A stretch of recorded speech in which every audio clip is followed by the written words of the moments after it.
সারা দেশে আলাদা সড়ক দুর্ঘটনায় ১০ জন নিহত হয়েছে। হবিগঞ্জে ২ নারীসহ ৪, ময়মনসিংহে ভালুকায় ২, সিরাজগঞ্জে ২, জামালপুরে ১ এবং চুয়াডাঙ্গায় ১ জন নিহত হয়েছেন।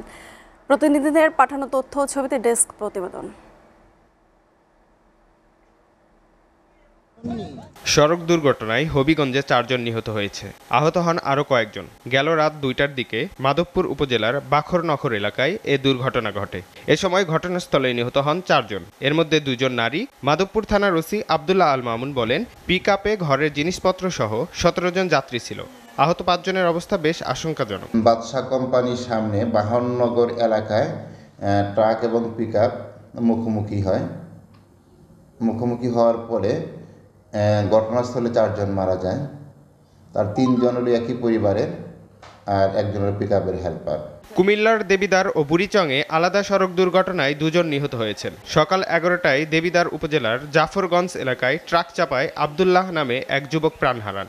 এর আগে সকাল ৯টায় বুড়িচংয়ে অতিরিক্ত মালামাল বোঝাই ব্যাটারি চালিত অটোরিকশা খাদে পড়ে চালক আল আমিন নিহত হন। সিরাজগঞ্জের উল্লাপাড়ায় সিমেন্ট বোঝাই ট্রাক মাইক্রোবাসের সংঘর্ষে ২ জন নিহত হয়েছেন।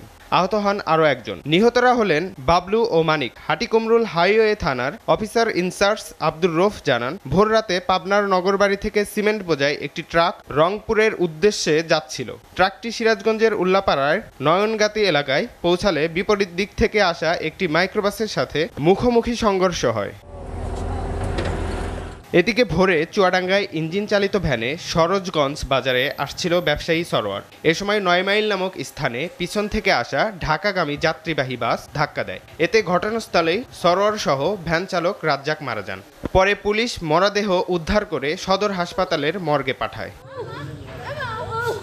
SA TV news desk.